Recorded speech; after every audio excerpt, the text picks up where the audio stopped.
Before this video begins, I would just like to thank my Asbantium level patron, Fallon Cortez. Thank you for supporting the channel.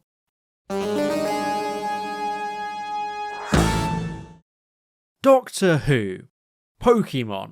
Two very distinct pieces of nerd media with very different approaches. After all, one is chiefly a game series with a good TV show adaptation, and the other is a great TV show with terrible game adaptations. But despite there being a surprising overlap of fan bases, Doctor Who and Pokemon couldn't be any more different. Well, except for one or two instances. This is Diamond, Pearl and Platinum, the headlining trio of Gen 4 Pokemon games, plunging you deep into the historic region of Sinnoh, where your aspiring young Pokemon protagonist finds themselves embroiled in an epic battle against an unfeeling villain for control over all of creation itself. And it's a story right out of Doctor Who. Everything is ready for the creation of a new world. Spice World. Welcome to the Sinnoh region. Based on Hokkaido, Japan, Sinnoh is a beautiful, historic island with a vast and intricate ecosystem. From your quaint beginnings in the quiet twin-leaf town to the titanic Gothic cathedral of the Pokemon League, your journey is that of a traditional Pokemon game, catching and leveling up your creatures you encounter, and for more advanced trainers, spending all your time stomping on Bidoof to raise your HP. God bless that goofy beaver you can also just throw all your useless HMs on like a pack mule. It ain't much, but it's honest work. I love Sinnoh. It's an amazing region, and the games themselves are great. It's one of my favourite generations of Pokemon, and I sank so much time into Pearl as a kid. And Sinnoh is almost like a region stuck in time itself. Eterna City and Celestic Town are practically frozen in forgotten history. Canalave City is a fading port, losing relevance. Even characters like Cynthia are obsessed with exploring the past rather than looking to the future. With Volkner also an example of someone so wrapped up in the pursuit of past glory and excitement that it's directly harming the very city he's responsible for. But that's not why we're here today. This isn't a deep dive into Sinnoh as a setting, or an exploration as to why Gen 4 is so good. No, like I said at the beginning, the Gen 4 Sinnoh storyline feels like it's something that belongs in Doctor Who, which ironically had just come back and taken the UK by storm right around the time Diamond and Pearl came out. There's no actual correlation there of course, but the core of the games is the idea of space and time. I mean, hell, in Legends Arceus you even time travel to the region's distant past, and that's all because of the region's legendary Pokemon, the Creation Trio. Every main Pokemon game has its legendary Pokemon, which usually appear on the covers. Unless it's red, blue, green and yellow, but I think you can let those off the hook since they were the very first games. In Diamond, Pearl and Platinum, the so-called box legendaries are Dialga, Palkia and Giratina, also known as the Creation Trio or Pokemon of Myth. They were created by the god Arceus and represent time, space and antimatter respectively. This alone gives the games a very sci-fantasy feeling to them, having these almost godlike figures representing such concepts. And then when you add in the Lake Guardians representing knowledge, emotion and willpower as their counterbalance, and the lunar duo of Cresselia and Darkrai, you start to see how they feel like beings ripped straight from the Doctor Who universe's wide array of fantastical monsters and villains. I mean, Darkrai alone is a dark, shadowy creature responsible for causing horrific, unending nightmares, something you'd definitely get in a Doctor Who story like Can You Hear Me? Similarly, Giratina lurks within the confusing, disorienting distortion world like Omega in The Three Doctors. So you could make a case for any of these Pokemon appearing in a Doctor Who episode as a villain, whether that's misunderstood or intentional. But the real reason these games are basically a Doctor Who story is the evil team seeking to control these legendary Pokemon and use them for their own nefarious means. I am, of course, talking about Team Galactic. Alongside legendary Pokemon, another tentpole of the series is the idea of an evil team serving as an antagonistic threat to overcome along your journey to become champion. And in Diamond, Pearl and Platinum, this is no different, pitting you against Team Galactic, a very well-funded, technologically advanced evil team who, even with their technology and resources, still rely on plastic bowls for their haircuts and use an army of Zubats. Hey, grunts are grunts for a reason, and even the admins and commanders like Jupiter aren't much better, but I'll allow it because she's hot. You know that's the rule. Fun fact, it also makes her morally grey. I don't make the rules, I just live by them. Team Galactic are prime Doctor Who antagonist material, and I don't just mean that they're named after celestial objects. They start off much like any other Pokemon team, committing petty crimes and the occasional quirky act of terrorism, but as you progress, the true shape of their intentions begins to become clear. Team Galactic want to take control of Palkia and or Dialga to destroy and reshape the universe in their own image, just like many Doctor Who villains have sought to do before. Reshaping the universe, that is, not controlling legendary Pokemon. But funnily enough, a lot of Team Galactic members don't actually know what they're doing.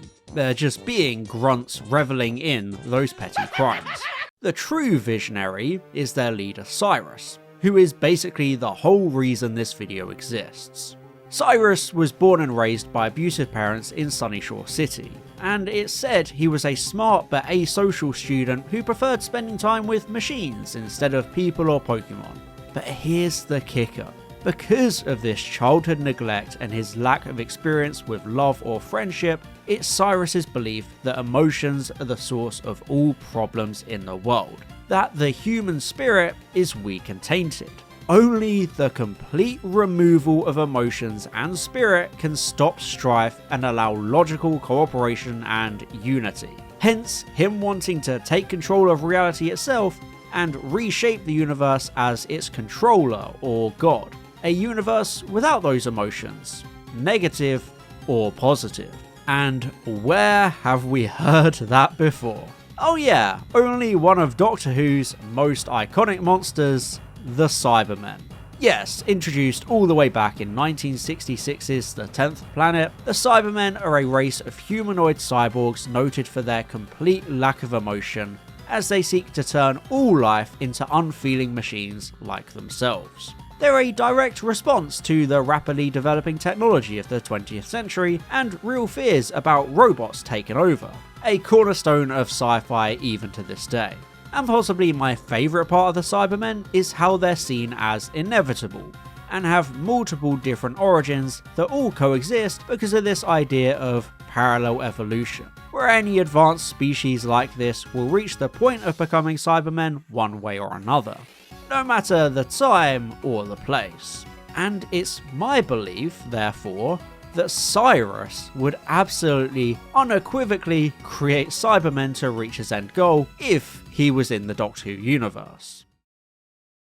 Cyrus kind of reminds me a little bit of John Lumick from Rise of the Cybermen and Age of Steel, which coincidentally aired the same year these games came out. They're both smart, visionary megalomaniacs with little consideration for human lives other than their own, even willing to throw their own minions under the bus. And again, Cyrus is very technology and mechanically minded, fascinated by something like the Rotom Dex when he meets it in Ultra Sun and Ultra Moon. In the Pokemon Adventures manga, Cyrus first appears with a Magnezone and Probopass, both partially Steel-type, furthering this idea that Cyrus would definitely be a Cyberman creator in a different world. In this same manga, he also reveals that his intention to create a new world is because, despite the three pillars of emotion, knowledge and willpower making a complete world, there will always be one lacking compared to the other two. They cannot all coexist together, so by removing all three entirely, Cyrus can create what he deems to be the perfect world. Again, this is just so quintessentially Doctor Who. A powerful villain like this wanting to change the very essence of the universe or the world we live in because of his own selfish and misguided worldview. Cyrus, much like the Cybermen, views things like emotion as a weakness, rather than accepting and appreciating it as a necessary thing for humanity to have. We see so many times in both Doctor Who and Pokemon that the power of emotion, even cliche things like love and friendship, can overcome so many obstacles. And it's something Cyrus doesn't understand because of how he was raised and the world he found himself growing up in.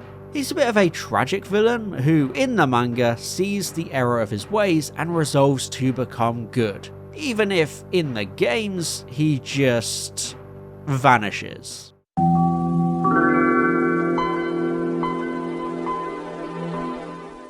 Yes, in a further Doctor Who parallel, when Cyrus enacts his scheme to gain control over time and space itself, Giratina, the fallen angel of the trio, appears from its own distortion world to drag Cyrus in. This is very much in line with how often Doctor Who villains find themselves with ironic fates at the hands of the very entities they sought to control. The Distortion World is an impossibly crafted, gravity-defying world of shifting walkways, a lifeless place devoid of logic or sense. It's like a cosmic limbo for Cyrus. It's a world that technically meets his ideal requirements, but at what cost? There's no emotion here. There's no knowledge, and there's no willpower. There's just nothing at all. It very much fits that kind of irony Doctor Who loves to serve its villains. Like the family of blood receiving their immortality in horrific ways. You want a world without everything that makes it a complete world? Well, here you go. Enjoy your empire of dust, Cyrus. Interestingly, even in Ultra Sun and Ultra Moon's Rainbow Rocket post-game storyline, the alternate universe Cyrus who succeeded in his plan doesn't actually see his creation before he's brought to this universe as part of Team Rainbow Rocket, further suggesting that such a world may not even be possible, except for this strange antimatter universe. And in the Pokemon Generations animated short, Cyrus is shown to be happy, or at least content, within this void-like wasteland that actually matches his own sense of implied nihilism, since nothing ever really matters to him. He even gives away the valuable exclusive Master Ball in the games because he just doesn't need or care about it. Therefore, when dragged into the depths of the Distortion World, it seems he saw the world of nothing and he thought it good. An ambitious and smart, but lonely and abused child growing up in the company of machines and technology, turning to myth and legend in an attempt to control and reshape all of creation as we know it to reflect his own childhood neglect and loneliness, is the exact kind of story we've seen so many times before in Doctor Who. I mean, just think about it. Cyrus isn't emotionless, he even has a Crobat, which is only possible if you have a high friendship with a Golbat.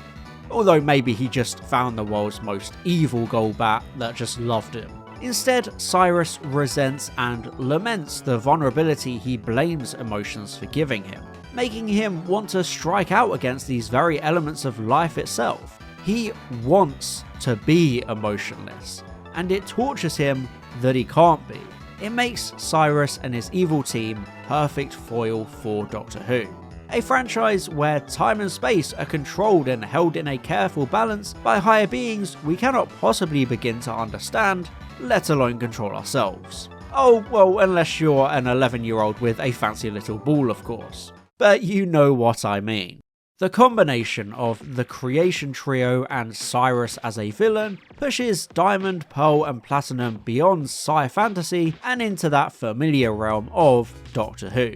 It's not just the presence of one Who-like element like Ultra Space, or a cheeky little bit of time travel like Johto. This storyline is ripe with those same kinds of themes Doctor Who itself thrives upon. Ideas of balance, responsibility, and the power of emotion are shared between both. You can easily see the Doctor trapped in the Distortion World, trying to negotiate with the hulking dark beast within, You can envision Arceus as an Eternal, and his trio of Spawn as, Time Lords, all living in a symbiotic relationship, holding reality itself in a careful, fragile balance. I think that's part of why I enjoy Sinnoh and Gen 4 so much more, because it feels so similar to the tone of Doctor Who from the same time it came out. It's moral sci-fi, metaphysical beings and entities personifying emotional and universal truths, exploring how one person's tortured childhood can become a lifelong obsession threatening the very fabric of reality itself, and how one person pure of heart and loving can completely destroy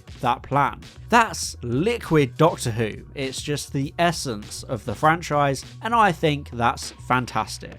So on that note, thank you very much for watching, and I hope you enjoyed this video, and as always, I'll see you in the next one. Bye bye. And I'd just like to thank my Asbantium level patron, Fallon Cortez, my Diamond level patrons, That One Sleep No More fan and Valtar, my Platinum level patron, Matthew Burns, and all my Gold level patrons, Chris Douglas, Daniel Shillito, and James Aleula Waterhouse. Thank you for supporting the channel.